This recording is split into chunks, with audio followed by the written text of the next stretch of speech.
오늘 창세기 18번째 시간이고요. 말씀드린 것처럼 오전에 광고 드린 것처럼 창세기 본문을 14장 16절서부터 24절까지 먼저 살펴보려고 합니다. 창세기 4장 16절에서 24절까지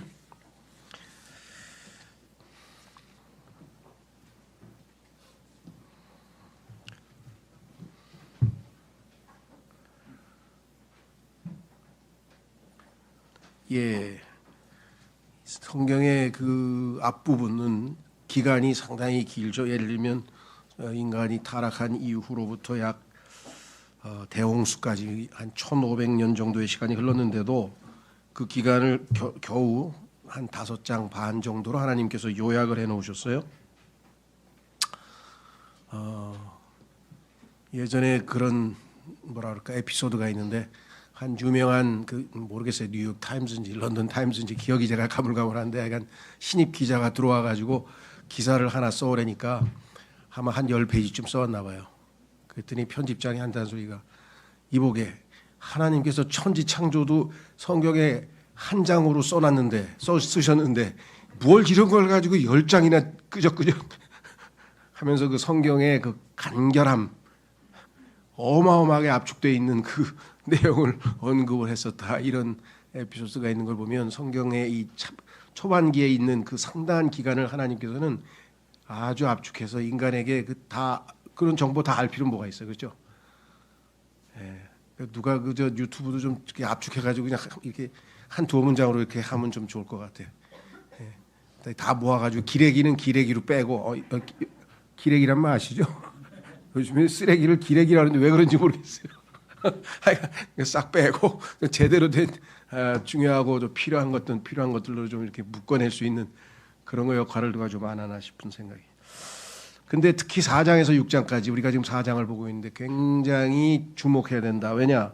그것은 예수 그리스도께서 마태복음 24장 37절에서 우리 예수님의 재림의 때와 노아의 날들과 같다 이렇게 말씀을 하셨기 때문에 특별히 우리가 이 당시의 상황을 좀 주목을 해야 된다. 그런데 여기 보시면 오늘 16절부터 24절까지의 핵심 주제는 뭐냐면 인류 최초의 문명이라고 했지만 실제적으로는 경건치 않은 자들의 모습입니다.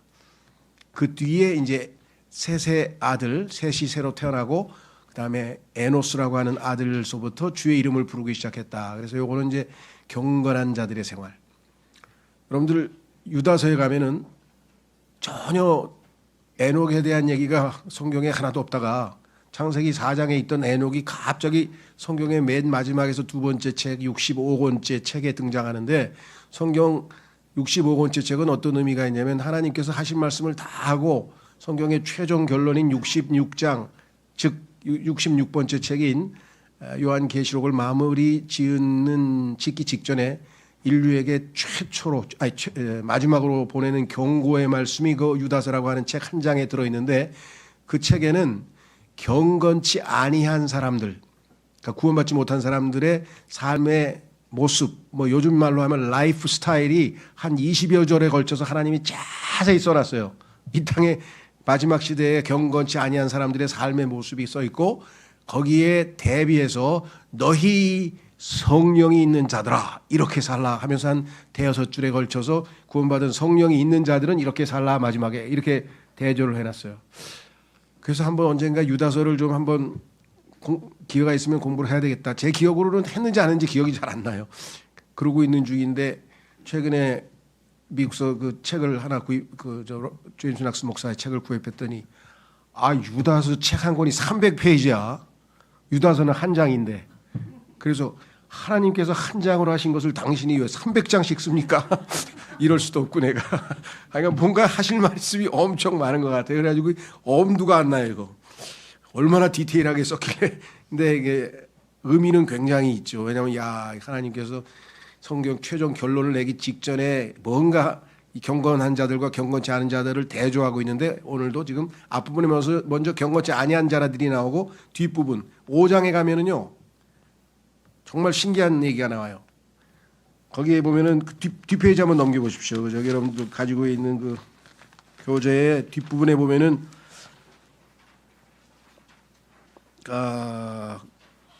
25절에 셋의 출생이라고 그랬잖아요. 그러니까 24절까지 우리가 지금 이제 공부를 하고 시간이 좀 되면 25절 조금 잠깐 볼래는데 셋의 출생인데 그 아들 에노스라고 하는 사람 시절부터 주의 이름을 부르기 시작했어요. 그러니까 창세기 5장은 주의 이름을 부르는 자들의 역사예요. 창세기 4장은 주의 이름을 안 부르는 자들의 역사고, 그런데 거기에 보면은 희한한 현상이 있어요. 그게 뭐냐면 살고 낳고 살고 낳고 죽었다. 살고 두 번이고 낳고 두 번이고 그다음에 죽었다. 우리는 뭐 인생이 대단한 것 같아가지고 뭐 무슨 전기전, 뭐 자서전, 뭐 그냥 온갖 그 자기 생에 대해서 뭘 길게 써놨는데 하나님께서는 관심이 그냥 살고 낳고 살고 낳고 죽었다 이렇게 돼 있어요. 근데 거기에는 몇 년 살고 몇 년 살고가 다 기록돼 있어요. 하나님 관심이 있어서. 근데 요 경건치 못한 사람들의 경우에는 몇 년 살았다는 얘기가 없어. 왜? 하나님께서 계산에 넣질 않아. 성경에 보니까 하나님께서 아브라함이 90살까지 아주 하나님과 동행해가지고 자주 나타나시고 그랬는데 그 사라가 인내치 못하고 하나님 말씀을 믿지 못하고 그 하가를 갖다가 대신 자기 종을 첩으로 줘가지고서는 그 자녀를 낳은 다음에 하나님께서 13년 동안 아브라함에게 안 나타났잖아요. 그렇죠? 예. 그게 뭐예요? 하나님께서 계산 안 해주는 시간이에요, 그거는. 근데 오늘 지금 4장에 나와 있는 이 카인의 후예들은, 황순원 씨의 소설 제목 마냥 카인의 후예들은 전혀 몇 년이 없어요. 하나님 보시기엔 다 이게 쓸데없는 삶을 산 거예요. 잘못된 삶을 산 거예요. 그렇죠? 근데 그 사람들이 한 거는 인간의 눈으로 보면 엄청나게 멋있는 거야. 거기 보면 막 종교, 도시, 동사, 음악, 무기, 문화, 문명 막 이런 것들이거든요. 그러니까 하나님의 생각과 우리 생각은 정말 많이 다르죠. 한번 확인해 보겠습니다.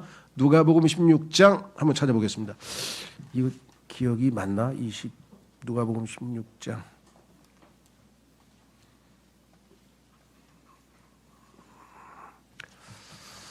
(25절) 같은데 누가복음 16장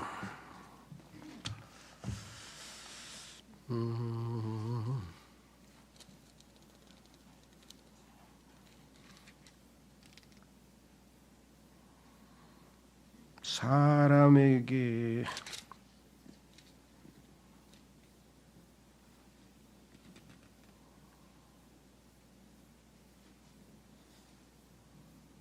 아, 15절이구나. 25절이 아니고. 아, 요즘에 치매 예방약을 먹었더니 그래도 한 20% 돌아왔나 봐요. 예전에는 틀리면 아예 틀려요. 그냥 못 찾아요. 근데 제 프롤로 주사 놔주는 제 친구 의사가 그 양반이 그러더라고요. 자기도 52년생인데 이거 제가 처방해 드릴 테니까 드세요. 이거 효과 있습니다. 지금 한 서너 달 먹었더니 25절을 15절인데 25절이 그냥 조금 틀렸잖아요. 자, 누가복음 16장 15절. 그러자 그분께서 그들에게 이같이 말씀하셨으니라. 너희는 사람들 앞에서 스스로를 정당화하는 자들이라. 그러나 하나님께서는 너희의 마음을 아시느니라. 이는 사람들 사이에서 높이 추방받는 것은 하나님의 목전에서 가증함이기 때문에. 인간이 추앙하는 거, 종교, 철학, 뭐 문화, 문명, 예술, 뭐 우리가 보기에는 굉장히 멋있는 것 같은데 하나님 보시기에는 인간이 더 높이는 것은 하나님 보시기에는 가증한 것이다. 그렇죠?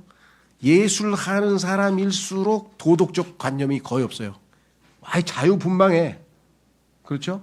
제일 유명한 사람이 예술한 사람은 아니지. 그 사람은 철학한 사람인데 버트런드 러셀 같은 사람도 그렇고요.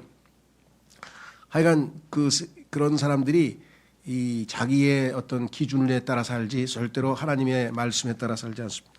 자, 그래서 하여간 말씀드린 것처럼 이제 살펴보도록 하겠습니다. 다시 창세기 4장으로 가겠습니다. 이제 16절서부터 이 경건치 아니한 자들은 어떠한 자들인가 한번 16절서부터 보겠습니다. 그래서 이제 카인이 결국은 하나님께서 쫓겨나는 거죠. 16절. 그리하여 카인이 주의 면전을 떠나. 이 presence라고 하는 말은 지금 우리는 면전이라고 번역했습니다. 근데 아직은 모르겠어요. 왜냐하면 이게 신학적으로 presence라고 하는 단어는 임재라고 하는 용어가 많이 익숙해져 있어서 하나님의 임재로부터 임재란 말을 우리가 많이 쓰거든요. 그래서 조금 요거는 한번 제가 제안을 해보려고 그래. 아직 결정은 안 한 거고요. 주의 면전을 떠나 에덴의 동쪽에 있는 놋 지역 가운데 거하였더라. 자, 그래서 에덴의 동쪽의 놋이 지금 현대의 어느 지역이냐, 뭐 학자들이 뭐 나름의 추정, 이건 다 사실이 아니고 추정을 해보니까 뭐 파키스탄쯤에 있을 것이다, 뭐 어떤 사람은 더 동쪽으로 갔을 것이다 하면서 동쪽 지역을 막 이렇게 연상을 해서 여러 가지 연구를 하는데 뭐 연구하는 것 자체에 나쁠 건 없죠. 근데 결정적으로 성경적 어떤 역사적 증거가 없이 그냥 추정을 해서 사실인 것처럼 얘기할 수는 없는 거죠. 그냥 에덴이라고 하는 동산이 있었던 지역은 우리가 대개 소위 말하면 예루살렘 중심으로 해서 그 티그리스 강가 또 그쪽 지역이다 보니까 성경에서 말씀하시는 에덴은 동산 이름이 아닙니다. 조심하세요. 에덴의 동산이라고 우리가 보통 에덴 동산이라고 하지만 사실은 에덴의 동산이에요. 그러니까 에덴이란 단어는 성경에 몇 가지 성경에 나오는 용례를 찾아보면은 국가 상당히 넓은 지역이에요. 그래서 우리가 추정컨대 이것도 100% 아니면 추정컨대 아라랏 터키에 있는 아라랏 산 있죠. 노아 방주가 머물렀던 곳 아라랏 산을 정점으로 해서 왼쪽에 나일강 지금의 이집트에 있는 나일강 그다음에 오른쪽에는 티그리스강 유프라테스 강이 있는 그 발원 지점. 그렇게 해서 이렇게 딱 그러면 정삼각형이 돼요. 이것이 예수 그리스도께서 오셨을 때 유대인들의 이스라엘 국가의 영토예요. 그리고 이 지역에서 어떻게 이루어진데 이 지역을 성경에서 에덴이라고 그래요. 그래서 에덴의 동쪽이니까 뭐 파키스탄 뭐 이쯤 되겠죠. 그건 뭐 우리 정해져 있는 건 아니니까. 자, 그래서 17절 그런 다음에 카인이 아내를 알았더라. 그러자 그녀가 임신하여 에녹을 낳았더라. 이후에 카인이 한 도시를 건설하였는데 하나님께서 기대했던 것은 무엇이었습니까? 가든, 에덴의 동산지기. 예수님이 부활하셨을 때 그 한 여인이 예수님을 목격하고 탁 하는 소리가 동산지기 같았더라. 가드너. 그렇죠? 예. 조경 이렇게 열리면은 막 그 아름답게 숲도 가꾸고 정원도 가꾸고 이런 즉 농사를 짓고 아름다운 그런 곳에서 사는 것이 원래 하나님께서 인간에 기대했던 것인데 자기들이 셀프 디펜스 하도 이제 여러 가지 위협이 많고 동물들도 막 공격하고 그러니까 소위 말하면 성벽을 쌓고 도시 성읍이라고도 하고요. 도시를 하나 지었어요. 근데 현대의 문명의 모든 문제점들은 트러블 워터 아주 물밀같이 쏟아져 나오는 온갖 종류의 문제들은 다 도시 문화에서 나오는 겁니다. 도시 문화에서 나오고. 자, 그래서 여기 지금 도시를 건설하는데 이게 얼핏 보면은 뭐 그냥 지나가는 역사 같지만 여기에 상징하는 시사하는 바가 상당히 큰 거죠. 드디어 도시를 건설하였구나. 그래서 오늘날 도시 문화에서 볼 수 있는 모든 문제점들이 이때도 벌써 있었겠구나. 모르겠어요. 뭐 마약, 매춘, 뭐 살인, 강도, 뭐 이런 온갖 것들이 이때도 다 여러분 생각에는 그때 벌써가 아니고요. 초창기부터 카인이 뭐 했습니까? 시기심으로 죽였잖아요. 동생부터. 그러니까 이 시대하고 그 시대하고 다를 거라고 생각하지 마시고요. 자, 그러고 나서 에녹에게 이랏이 태어났더라. 그리고 이랏은 무후야엘을 낳았고 무후야엘은 무두사엘을 낳았으며 무두사엘은 라멕을 낳았더라. 여기까지 그냥 뭐 낳았더라 같아요. 근데 5장에 가면은 낳았더라. 그다음에 뭐예요? 그가 몇 년을 살고 낳고 또 몇 년을 살고 낳고 그리고 죽었더라. 이렇게 돼야 되는데 몇 년 하나도 기록을 안 했어요. 하나님께서. 이 경건치 않은 자들은. 그래서 에녹이 아까 제가 얘기가 중단됐는데 유다서에 등장하는 에녹은 창세기 4장에서 무슨 일을 했는지가 나오는데 에녹이 예수님의 재림을 선포했는데 재림을 선포하면서 심판, 경건치 아니한 자들에 대한 심판을 선포했다. 거기에 경건치 않다는 단어가 한 10번인가 반복해서 나와요. 그 당시에 에녹이 그 예수 그리스도의 재림과 심판을 선포하는 대상들이 어떤 삶을 살았는지를 유다서에 자세하게 하나님께서 써놓으셔서 왜 마지막 때 우리 시대 이 시대하고 비교해보면 너무나 비슷해요. 자, 그래서 19절 그런데 라멕은 여기서 이제 문제가 생겼군요. 2명의 아내들을 자신에게 취하였더라. 하나님께서 정하신 그죠? 아내 남편 두 사람이 결합해서 한 육체가 되리라 이렇게 했는데 2명의 여인을 취했으니 두 명의 여자하고 결합하면 이게 몇 명이 되는 거예요? 도대체 한 육체가 되는 게 아니고 하나님의 신성한 법이 질서가 지금 여기서 무너지는 거죠. 엄청난 일이 터진 거예요. 한 명의 이름은 아다였고 다른 이의 이름은 질라였더라. 그리하여 아다는 야발을 낳았더라. 그는 천막들에 거하는 자들과 가축들을 보유하는 자들의 조상이 되었더라. 그리고 그의 형제의 이름은 유발이었으니 그는 하프와 오르간을 다루는 모든 자들의 조상이었더라. 그리고 질라 그녀 역시 투발 가인을 낳았는데 놋과 철을 다루는 모든 장인들을 저마다 가르치는 자였으며 투발 가인의 누이는 나마였더라. 자, 여기까지 인류 문명을 하나님께서 몇 줄로 안 되게 간략하게 요약해서 더 이상 나갈 것도 없고 더 이상 들어갈 것도 없어요. 자, 그래서 교재를 한번 가보시면 이렇게 요약을 했습니다. 자, 아까 그 놋이라고 하는 곳은 떠돌이들이 다니는 뭐 지명이 어딘지 정확하게 알 수 없지만 유랑자들이 거주하는 그런 곳이고요. 그들은 결국은 정착하기 위해서 도시를 지었어요. 떠돌지 않고 어떻게든지 살아남기 위해서 그렇게 도시를 지었다라고 하는 것을 우리가 알 수 있죠. 자, 그래서 제가 앞부분에 이렇게 해서 카인의 후손들에 보면은 에녹, 이랏, 무후야엘, 무두사엘, 라멧 하나, 둘, 셋, 넷 5대 손인데 제가 벌써 4대 손이라고 실수했죠. 거기다가 이제 계산도 잘 못하겠는데 고치십시오. 5대 손입니다. 5대 손. 1대, 2대, 3대, 5대 인류의 제너레이션 그렇죠? 예, 무슨 그런 거 있잖아요. 저도 뭐 우리 집에 족보를 누가 하여간 친척 어르신들이 줘서 집에다 하나 이렇게 갖다 놨는데 거기 보니까 제 이름 딱 써 있고 뭐 가야국 무슨 뭐 어디 73대 손 막 김해김 씨 막 이러고 써 있더라. 자, 이건 5대째 딱. 아, 성경에서 나중에 성경의 숫자들이라고 하는 것을 우리가 신학원 특별 강연회에서 한번 했는데요. 관심 있는 분들 들어오시면 성경의 숫자들에 대한 관한 의미가 있는데 5라고 하는 숫자는 성경에서 항상 죽음을 나타냅니다. 죽음. 그래서 이 죽음과 관련된 5라는 단어를 쭉 다 여기서 거기 열거해서 설명했는데 하여간 여기서 그냥 상징적으로 5대손 라멕에 와서 이 땅의 모든 질서의 근간은 하나님께서 아내와 남편이 결합해서 한 육체가 된다 그랬는데 이 질서를 파괴하는 엄청난 무모한 행동을 저지르게 된 거예요. 이로 인해서 온 사회가 다 망가진 거예요. 이거 여기서부터 시작되는 거예요. 모든 게. 자, 그래서 최초의 일부 다처주의자라 하나님께서 뭐라고 말씀하셨나 보세요. 성경 구절로 갑니다. 예수님께서는 뭐라고 얘기하셨는가? 마태복음 19장 4절 5절에 그러자 그분께서 그들에게 대답하여 같이 말씀하셨느니라. 최초에 그들을 만드신 분께서 그들을 남성과 여성으로 만드셨다는 것을 너희가 읽어본 적이 없느냐?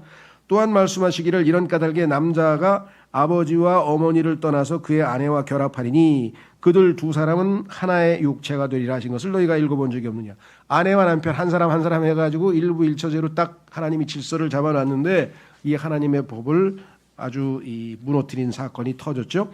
그리고 마태복음 19장 8절에 가면 그분께서 그들에게 이같이 말씀하시니라. 너희 마음의 완악함으로 인하여 모세가 너희 아내들을 버리도록 너희를 용납하였던 것이라. 그러나 그것이 시작부터 그렇게 된 것은 아니었느니라.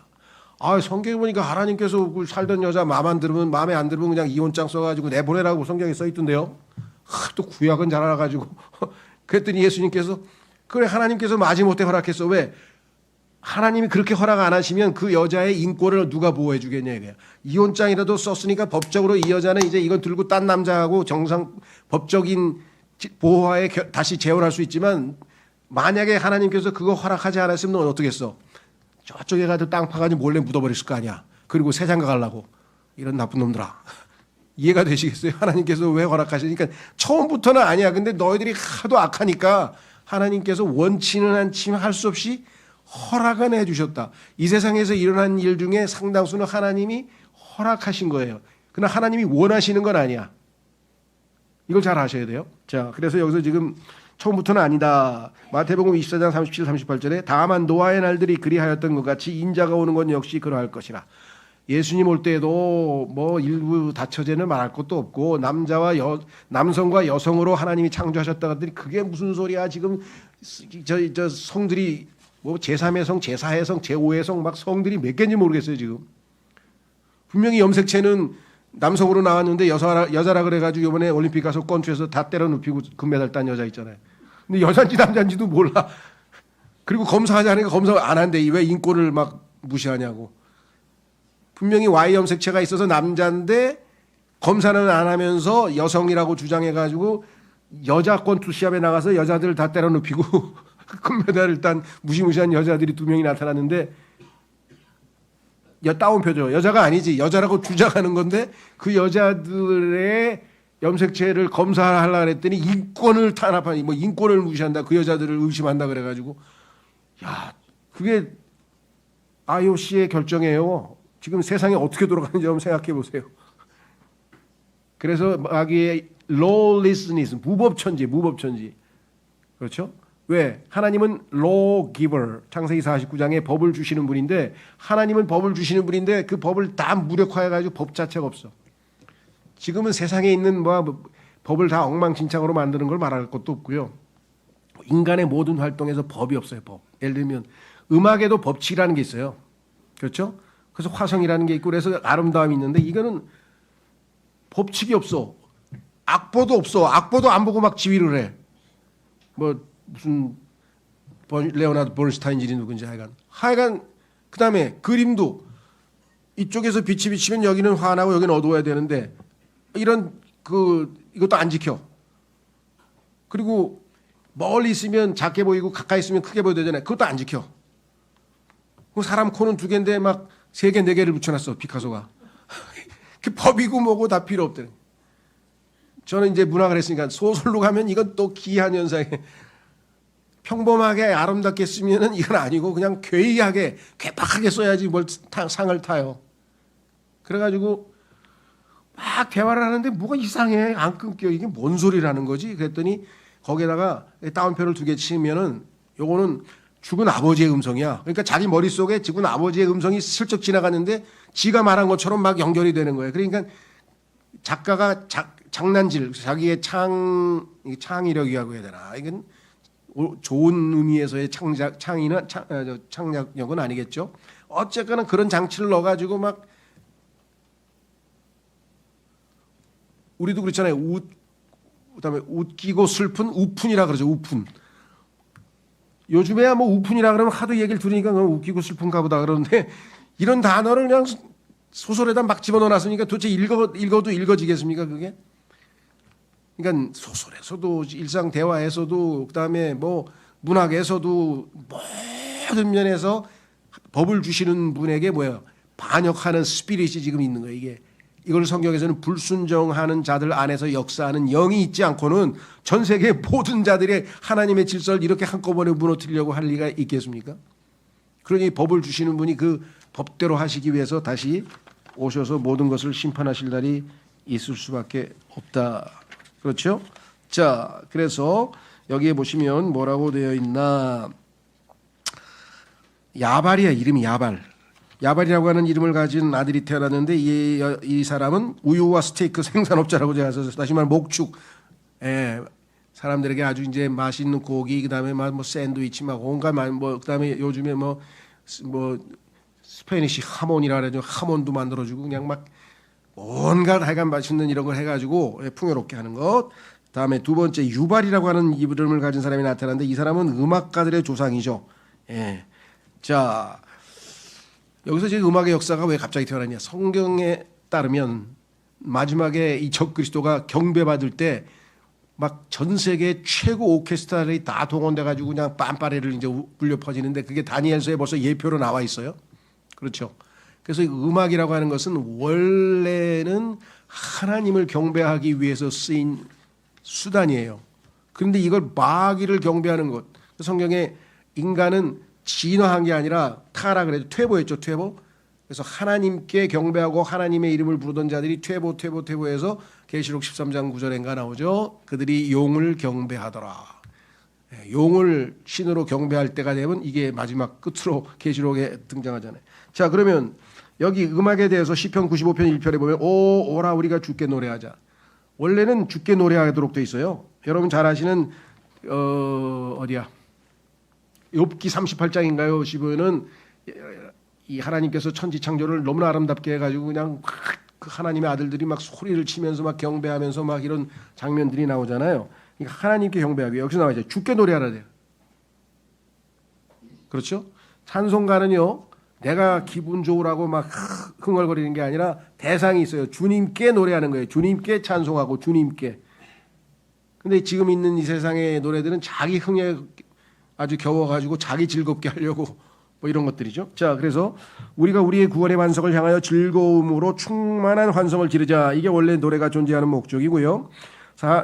이사야서 42장 10절에 바다로 내려가는 너희들과 그 안에 있는 모든 것들아 섬들과 그곳에 거주하더라 주께 새 노래를 부르고 땅끝에서부터 그의 찬송을 노래하라. 주님이 오시면 이제 모든 것이 회복되어서 원래 노래가 존재하는 목적, 노래가 존재하는 목적을 회복하겠죠. 남용하지 않고. 자, 그 다음에 에스겔서 28장 13절에 보면은 마귀가 원래 음악 담당 뭐라고 해야 되나 하여간 그룹이었죠. 너는 하나님의 동산 에덴 안에 있었도다. 각각의 모든 보석이 너를 덮는 것이었으니 곧 홍보석과 황옥과 다이아몬드와 녹주석과 호마노와 벽옥과 사파이어와 에메랄드와 석류석과 금이라. 성경에 나오는 보석 이름들 쫙 보면요, 뭐 듣도 못한 그 아주 다양한 종류의 보석이 있어요. 그렇죠? 이 보물들에 대해서도 성경을 근거로 해서 이 보물에 대해서 누가 좀 강의를 한번 했으면 좋겠어.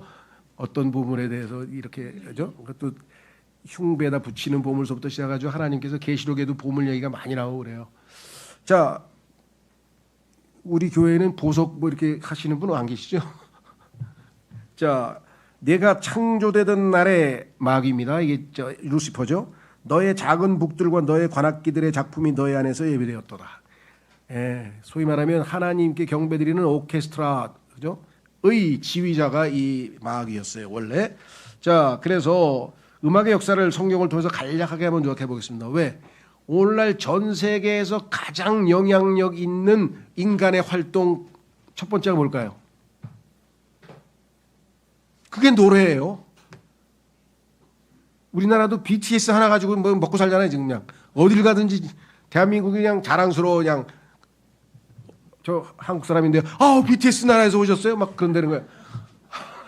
이거야, 원. 참.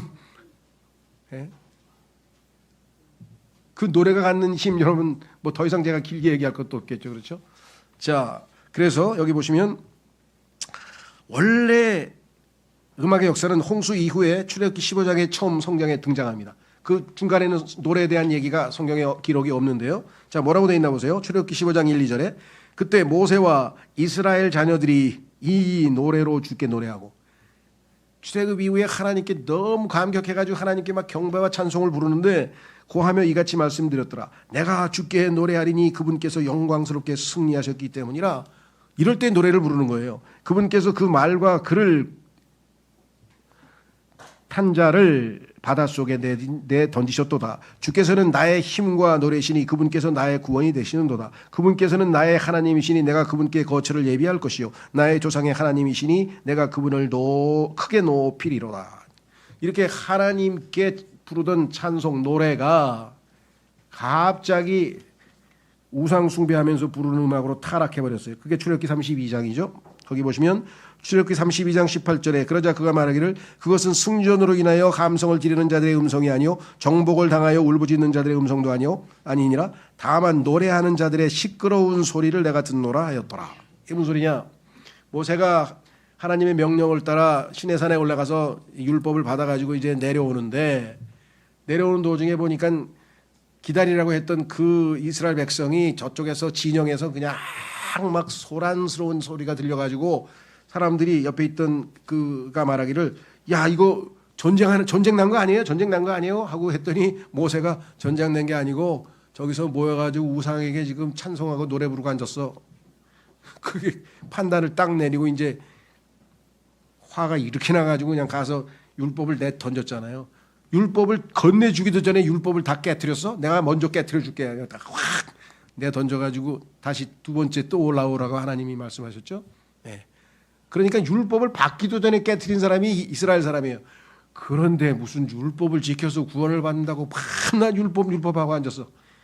앞뒤가 안 맞잖아요. 율법을 받기도 전에 다 깨트려가지고 우상부도 섬기던 사람들이 자신들의 그 처음에 출발을 기억한다면, 자, 그래서 이것이 다시 언제 회복되었느냐? 천상의 음악이 회복된 솔로몬 시대.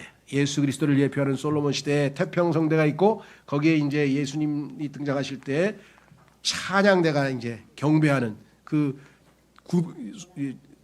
찬양대가 형성이 됐죠. 우리처럼 24몇 명인가요? 이렇게 쫙그 24명씩 조를 짜가지고 이제 하나님께 찬송하는 그 찬양 얘기가 여기에 나옵니다. 자, 보면은 이렇게 나와 있어요. 역대상 15장 16절에. 그리고 다윗이 레위인들의 우두머리들에게 말하여 그들의 형제들이 음악을 위한 악기들인 솔토리들과 하프들과 심벌들이 울리는 소리와 함께 즐거움으로 목소리를 높이면서 노래하는 자들이 되도록 임명하게 하였더라. 찬양대, 그렇죠? 예. 자, 그런데 자, 다시 또 타라 그래요. 왜? 솔로몬의 시대가 지나고 나면은 다시 성경에 보니까 나쁜 왕들, 악한 왕들이 또 계속 나타나가지고 모든 질서가 무너져서 아모스서 6장 5절에 가면 비올 소리에, 요게 아마 오늘날의 비올라 아닌가 싶은데 잘 모르겠어요. 저도 비올 소리에 어원은 비슷하죠. 노랫가락을 흥얼거리고 다윗처럼 음악하는 악기들을 스스로 고안하는 너희들아. 자기들의 즐거움을 위해서, 요게 이제 현대의 낭만주의 뒤에 보면 나오는데, 하나님께 영광을 돌리기 위해서 원래 음악을 하나님이 주셨는데 그게 아니라 자기들 스스로 즐거워하려고 그렇게 음악을 남용했다. 그렇죠? 그래가지고 결정적으로 다니엘서 3장에 가면은 아예 자기가 신이라고 자기한테 경배하라고 해서 막 우상 숭배하는 가운데 막 오케스트라 동원된 내용이 나옵니다. 그렇죠? 자, 그래서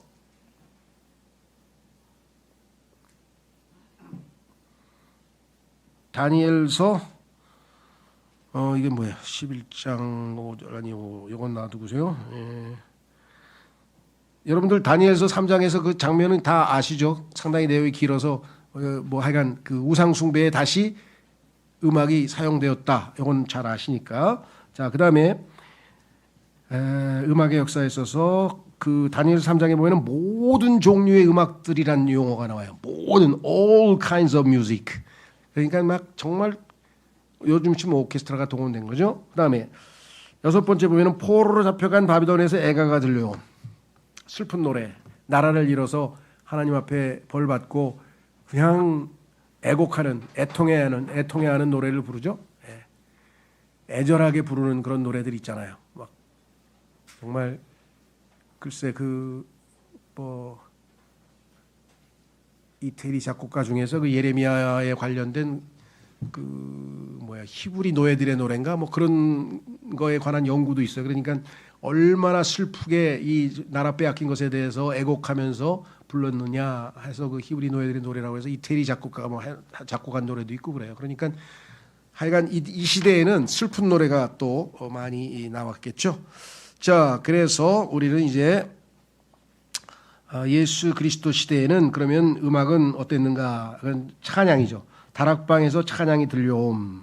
그렇죠? 그래서 예수님께서도 그 겟세마네 동산으로 가시면서 아마 무슨 노래를 찬송을 하셨더라는 표현이 아마 성경에 기록된 것 같아요. 여기 보면은 마태복음 26장 30절. 그러고 나서 그들이 찬송 한 곡을 부른 후에 그들은 밖으로 나가 올리브산 속으로 들어갔더라. 여기서 예수님이 이제 올리브산 기도가 있으시죠. 자, 그다음에 사도행전에는 복음을 전하다가 돌로 얻어맞고 감옥에 갇히게 된 사도 바울이 감옥에서 울려 퍼지는 찬송을 불렀습니다. 사도행전 16장 25절에 이윽고 한밤중에 바울과 실라가 기도하고 하나님께 찬송들을 불러드렸으니 죄수들이 그들의 소리를 들었더라. 죄수들이 깜짝 놀랐겠죠. 돌로 맞아가지고 온 사람들이 찬송을 부르고 있으니 노래는 대부분 다 즐거움을 표현하는 게 대부분인데 이 사람들이 왜 노래를 불렀을까 하면 놀랐을 것 같습니다. 자, 그 다음에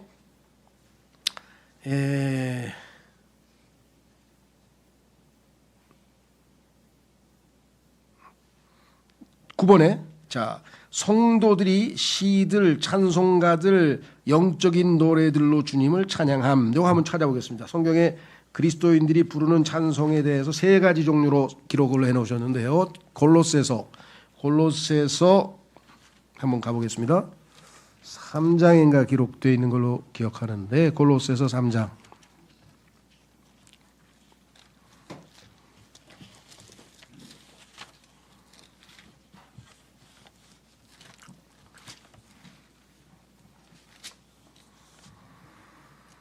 16절 골로새서 3장 16절 그리스도의 말씀이 너희 안에 모든 지혜로 풍부하게 머물게 하라. 시들과 찬송가들과 영적인 노래들로 서로 가르치고. 자, 여기 보시면 시들은 시편이란 말이죠. 영어로 얘기하면은 psalms니까. 원래 구약에 나와 있는 시편들은 다 하프를 타면서 노래 형식으로 부르게 돼 있었어요. 시. 그래서 시는 음악과 아주 밀접한 관계가 있는 것이죠. 그렇죠? 그래서 조금 우리나라도 뭐 요즘에 보면 뭐 이 뭐랄까 작사가라는 게 따로 있죠. 노래 가사 이렇게 만들어 가지고 이렇게 뭐 한 사람도 있고, 싱어송라이터라 그래요. 자기가 가사도 쓰고 뭐 작곡도 하는 사람도 있고, 또 작사가의 작사를 받아서 작곡가가 작곡하면 또 받아다 부르는 사람도 있고, 뭐 다양한 종류가 있는데, 어떤 사람은 좀 고급진 노래를 부르기 위해서 이제 시인한테 가서 부탁을 합니다. 당신의 쓰신 그 시를 노래로 제가 이렇게 그 만들어서 부르려고 하는데 이제 허락해 주겠느냐, 저작권이 있으니까. 그래서 그 시 자체로 된 노래들도 우리나라 그 대중가요들도 꽤 있죠. 이때는 다윗도 항상 하나님께 이 하프를 타면서 시로 하나님께 찬송을 했습니다. 시들이 있고요. 그래서 복음성가에 보면 시편 시에 있는 가사를 그대로 딴 게 있어요. 저보다 한 살 위에 저희 제일 큰 아버지의 아들인 그 장로교 목사 한 분이 계신데, 그분이 음악 목사예요. 그것도 참 뭐 장로교에는 음악을 전담으로 하는 그런 목사인가 봐요. 그래서 작곡한 노래가 몇 개 있는데 거기에 보면 시편 121편인가요? 내가 산을 향하여 맞나요? 눈을 들리라 뭐 요거 그게 보니까 시편 가사더라고요. 예. 뭐 등등등등 있어요. 그러니까 정말 그리스도인으로서 음악에 굉장히 자기에게 하나님이 주신 재주가 있다. 그래서 작곡 재능이 있다. 우리 서우승 형제님도 가끔 가다가 작곡해서 자기 자작곡도 불러 이렇게 특성도 하고 그랬는데 작곡 전공이잖아요. 그러니까 그럴 때는 시편을 놓고 이렇게 구약처럼 하면 그렇게 하라는 거예요. 여기 지금 시들. 그다음에 찬송가들. 우리가 이제 찬송가들 작곡해서 지금 부르고 있는 거 많죠. 예. 그다음에 영적인 노래들. 이게 소위 말하는 뭐 요즘에 무슨 송이라 그러죠? 네, 가스펠송에는 스피리추얼한 것도 있지만 조금 아닌 것도 있어요 요즘에. 그래서 그거는 좀 분별력 있게 해야 된다 그렇게 생각을 합니다. 어쨌거나 하여간 이런 세 가지 종류로 신약에서 그리스도인들은 노래를 부른다. 그러니까 본래 그 태어나면서 음치들은 노래를 여간해서 부르려고 그러진 않잖아요. 그런데 예수님을 믿고 나면은 그 못 부르는 음치들도 다 노래를 불러. 얼마나 좋아요. 그렇죠? 예. 왜? 섞여서 그냥 다 같이 찬송 부르니까 뭐 내 소리 안 들리잖아. 열심히 부르는 거지. 찬양대는 못하더라도. 그렇죠. 하여간 그리스도인과 음악, 이건 대단히 중요한 의미가 있어요. 왜? 하나님 음악을 좋아하시고 아름다움을 좋아하시기 때문에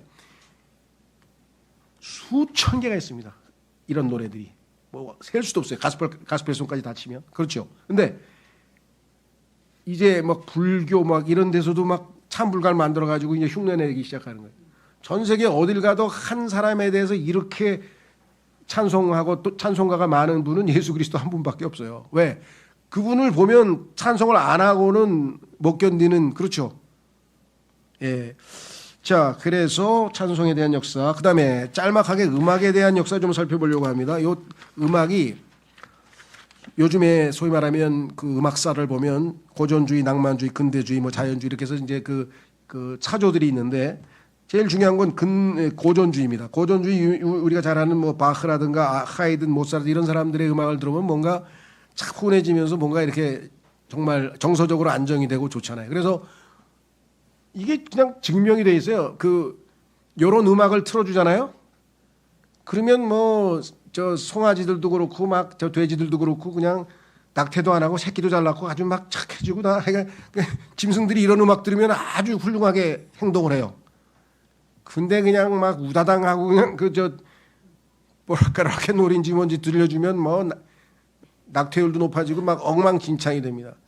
정서에 안 맞는 거예요, 그게 지금. 그게 벌써 다 입증이 돼 있어요, 지금. 예. 그리고 물도 이런 노래, 영적인 노래 들어주면 딱 육각수 형태를 띠는데 막 두두두두두 하면은 막 그 육각수가 다 찌그러지고 막 이런 게 그 하나님 만들어 놓은 질서 안에서 모든 게 움직이기 때문에 다 일관성 있게. 자, 여기도 보면 뭐라 그랬습니까? 영적인 음악. 이거 그리스도인들도 들으면 아주 유익하고 좋죠. 근데 낭만주의쯤 가면은 이게 무슨 소리냐? 인간을 높이는 게 낭만주의, 인문주의인데요. 그래서 베토벤, 슈만, 슈베르트, 와그너 이런 사람들은 혼적인 음악에 우리가 살아있는 혼이잖아요. 그러니까 인간을 즐겁게 하기 위해서 만든 음악. 뭐 이걸 꼭 나쁘다 좋다를 떠나서 상황을 설명드리는 겁니다. 근대주의쯤 오면은 이 브람스, 요 낭만파하고의 연계고리가 되는데요. 그 다음에 차이콥스키, 스트라우스, 드비시, 뭐 코르사코프, 뭐 스트라빈스키, 뭐 이런 사람들은 인간의 육체를 관능적으로 자극을 해가지고 즐겁게 해주는 이런 음악으로 갑니다. 그 다음에 밑으로 내려가면 자연주의는 이제 현대에서 그야말로 아주 그냥 이 사람들을 관능적인 자극을 통해서 죄를 짓게 만드는 그런 음악들이 여기 쭉 나와 있죠. 그래서 육체의 동물적 요소를 자극시킵니다. 그래서 결국은 다시 옛 유발의 시대로 돌아가고 있다. 이렇게 성경에서 우리가 성경을 통해서 음악의 역사를 간략하게 좀 요약을 해 보았습니다. 그래서 하여간 이 그리스도인들 중에서는 음악과 관련지어서 그 영향력이라든가 관련지어서 책들이 상당히 많아요. 예. 미술도 많습니다. 예. 미술 속에서 인간의 그 심성이 어떻게 변화되는가, 현대 미술과 문화의 죽음, 뭐 이런 책들을 보면은 거기에 현대 미술이 어떤 면에서 인간의 모든 문화를 다 말살시키고 비인간화, 인간을 비인간화시키나 이런 것들이 다 연구되어 있습니다. 그러니까 하나님께서는 정말 대단히 그 수없이 많은 사람들이 이 성경적 관점에서 예술이나 문화나 이런 걸 바라보고 문명도 바라보고 하는데 우리는 그냥 전체적인 개요만 한번 쭉 훑어보는 겁니다. 자, 그 다음에 이제 중요한 거는 뭐냐.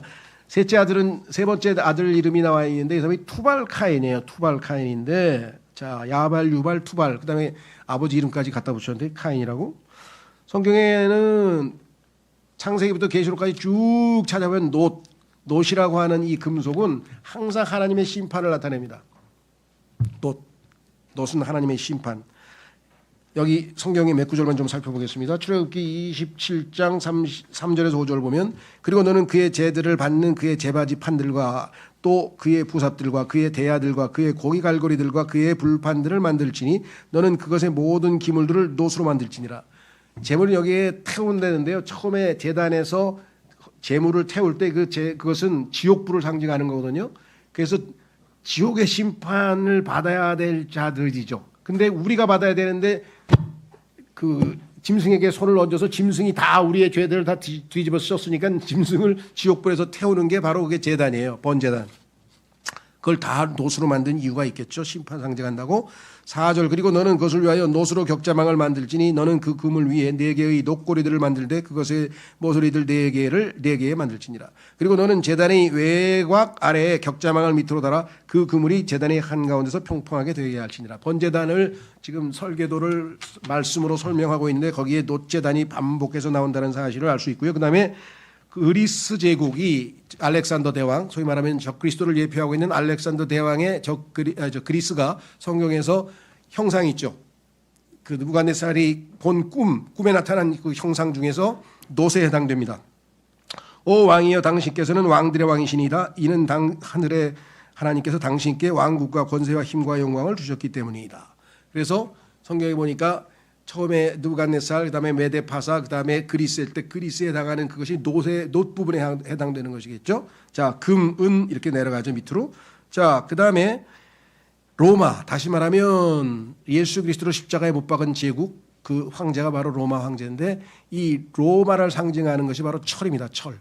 무지막지한 무기들을 만들어서 잔인한 전쟁에서 사용하는 그에 대해서 성경이 뭐라고 얘기를 했는가. 다니엘서 2장 40절에 보시면 그리고 넷째 왕국은 철같이 강하리이다. 로마 제국 이는 철이 모든 것들을 산산이 부수며 정복하기 때문이다. 그런즉 이 모든 것들을 부수는 철같이 그것이 산산이 부수고 상하게 할 것이니이다. 그리고 당신께서 부분적으로는 토기장이들의 진영이고 또 부분적으로는 철인 두 발과 발가락들을 보셨으므로 그 왕국은 나눠지리이다. 그러나 당신께서 철과 차진 진흙이 혼합되지 혼합되어 있는 것을 보신 것 같이 그 안에는 철의 강력함이 있으리이다. 그리고 그 두 발의 발가락들이 부분적으로 철이며 부분적으로 진흙인 것 같이 그 왕국도 부분적으로 강하며 부분적으로 부서지리이다. 그리고 당신께서 철과 차진 진흙이 혼합되어 있는 것을 보셨으므로 그들은 자신들을 사람들의 씨와 섞으리이다. 그러나 그들은 바로 철이 진흙과 섞이지 아니하는 것 같이 서로에게 달라붙지 못할 것이니이다. 여기 뭐 내용이 상당히 많은 내용이 들어있는데 핵심적인 것은 일단 철이 소위 말하면 인간을 살해하는 살육용 도구로 사용되었다라는 사실을 알고요. 여기에 나와 있는 흙은 인간이죠. 철은 성경에서 보면은 타락한 영적인 존재인 마귀와 연관이 되어 있죠. 그래서 영적인 것과 이 타락한 영적인 것과 이 철이 혼합이 된 새로운 왕국이 적 그리스도가 세울 마지막 예수 그리스도를 대적할 왕국이 될 것이고 그 왕국과 관련된 내용들이 여기 쭉 써 있습니다. 거기 보시면 특히 43절의 끝부분에 뭐라면 사람들의 씨와 섞는다 그랬잖아요. 창세기 6장에서 사람들이 아닌 누군가가 사람들의 씨와 섞어서 네필림 소위 말하면 거인, 자이언트가 태어났잖아요. 그런 현상이 예수 그리스도의 재림 직전에 이 지상에 또 벌어지게 될 것을 예표하셨는데 그런 종말에 관한 얘기는 우리가 길게 할 수 없고 다만 철, 놋과 철은 투발카인이라고 하는 인류의 문명을 발전시킨 이 두 가지 금속은 하나님께서 보시기에는 심판과 그렇죠. 또 하나는 무기, 살육용 무기와 연관이 되어 있다는 것을 기억하시면 되겠습니다. 자, 그래서 이제 우리는 끝부분으로 갑니다. 자, 23절, 24절에 가면 성경에 등장하는 첫 번째 시가 나와요. 야, 시 그러면 우리는 굉장히 좀 낭만적으로 야 멋있다. 그렇죠? 시 낭송도 하고 뭐 시에 대해서 우리가 다양한 형태로 우리가 참 긍정적인 생각을 많이 갖는데 성경에 처음 등장하는 시는 어떤 시냐? 이 라멕이라고 하는 사람이 자기가 저지른 일에 대해서 변명하는 내용이 나옵니다. 자, 23, 24절 한번 보겠습니다. 이후에 라멕이 자기 아내들에게 이같이 말하였더라. 아다와 질라여 나의 음성을 들으라. 너희 라멕의 아내들이여 나의 이야기를 경청하라. 야, 그러니까 자기가 하고 싶은 말을 들으라는 내용으로 지금 시를 썼어요. 이는 내가 나에게 부상을 입힌 남자 한 명을 살해하였으며 나에게 손상을 입힌 청년 한 명을 죽였기 때문이라. 만일 카인을 위하여 7배의 복수가 가해진다면 참으로 라멕을 위한 복수는 77배가 가해지리라. 이게 뭐 하나님을 무시하고 자기가 제멋대로 법을 정해가지고 마치 자기가 신인 것처럼 그렇죠? 창세기 3장에서 선과 악의 지식의 나무를 먹으면 어떻게 된다 그랬습니까? 신들처럼 된다고 하는 예언이 성취된 것 같이 신처럼 행동하고 있는 이 라멕의 모습 속에서 정말 인류의 문명이 정말 어떤 모습을 하고 있는지 상징적으로 우리에게 지금 보여주고 있다. 여기서 한 가지 잠깐 짚고 넘어갈 중에 하나 뭐냐면요. 사람들의 이름의 의미가 조금씩 그냥 참조를 하십시오. 이건 뭐 히브리어 단어의 의미가 그렇다는 건데 여기 지금 4장 19절에 보면은 아내 이름이 2명인데 하나는 아다였다 그랬잖아요. 아다라고 하는 것은 의미가 장식을 위한 것이다 이렇게 얘기했는데 성경에 따르면 이것은 안목의 정욕을 연상시키죠. 장식용이니까. 그 다음에 두 번째 실라라고 하는 질라죠. 질라라고 하는 뜻은 뭐냐면 유혹하는 여인이라는 뜻이에요. 뭐 육신의 정욕을 우리에게 생각나게 하죠. 예. 자, 그리고 이제 밑에 가면은 누가 있냐면은 누이, 투발카인의 누이는 나아마였더라. 여자 이름이 세 번째 나오는데 22절에 보면은 맨 끝부분에 투발카인의 누이는 나아마였다. 나아마는 즐겁다, 쾌락, 뭐 자기 자랑 뭐 이런 뜻이 그래서 이생의 자랑을 상징적으로 보여줍니다. 성경에서 하나님께서 마귀가 사용하는 세 가지 무기 육신의 정욕과 안목의 정욕과 이생의 자랑이라고 그랬는데 묘하게 여인 세 명이 비슷한 이름을 가지고 등장을 했어요. 그래서 이게 이거다 이렇게 단정은 못 짓더라도 우리에게 뭔가 암시하고 시사하는 바가 크다는 것은 뭐 우리가 충분히 교훈으로 받을 수가 있겠다고 말씀합니다. 그 다음에 야다, 유발, 두발 이 발자로 끝났잖아요. 야발, 유발, 두발 참 이름도 신기하죠. 뜻은 뭐냐? 유통하다, 생산하다 이런 뜻이에요. 이 세상에서 인간이 지금 하고 있는 게 뭐예요? 생산해서 유통하는 거예요. 뭐 하려고? 돈 벌려고. 생산 유통 돈 벌고 생산 유통 돈 벌고 그래가지고 뭐 수출을 얼마 했는데 뭐가 어쨌느니 뭐 이익이 경상수지가 뭐 이익이 받느니 맞니? 뭐 생산이 줄어서 뭐가 어떻게 됐느니? 그렇죠. 유통 단계에서 누가 뭐 TMF인지 뭐가 사기쳐가지고 어떻게 됐느니 막 인간 문명이 이거밖에 없어요. 성경에 다 써 있어 미리 유통하고 생산해서 돈 벌어가지고 잘 먹고 잘 살려고 하는 것. 그래서 하나님 필요 없다. 우리 하나님 필요 없다. 그래서 11장에 가면 아예 집단 반발을 하나님께 집단으로 반역을 하는 게 뭐예요? 예.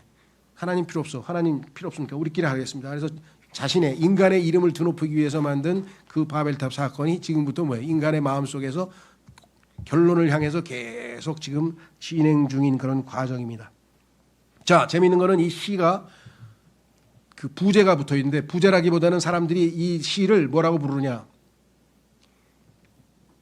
칼의 노래라 그래요. 칼의 노래. 왜? 자기가 사람 죽였다는 거 지금 자랑하고 있잖아요. 칼의 노래. 그 무슨 김훈이라고 하는 소설가가 쓴 무슨 칼이라는 뭐 그런 제목의 소설이 있는 것 같은데.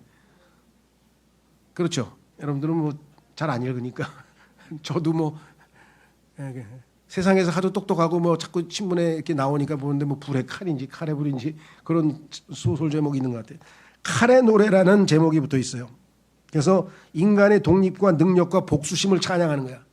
야, 내가 나 죽인 놈 다 죽였어. 이거를 자랑스럽게 노래를 만들어가지고 부르는데 이게 인간이 성경에 참 처음 등장하는 인간의 시라는 것. 한마디로 하면 독립, 하나님이 더 이상 필요 없다. 이게. 그래서 완전한 인간이 하나님으로부터 완전히 독립하겠습니다. 우리끼리 살아보겠습니다. 하는 게 그게 바로 바벨탑 선언이에요. 그죠? 하나님께서 내버려뒀으면 그냥 얼마 있다 바로 망했을 텐데 하나님께서 불쌍히 여기셔가지고 자비를 베푸셔가지고 인간이 그냥 똘똘 뭉치면 엄청난 죄악을 저지를 텐데 다 흩어놓고 언어도 다 못 알아듣게 해가지고 끼리끼리 그냥 따로 나눠서 사는 판에 그래도 지금 6,000년 여기까지 왔네요.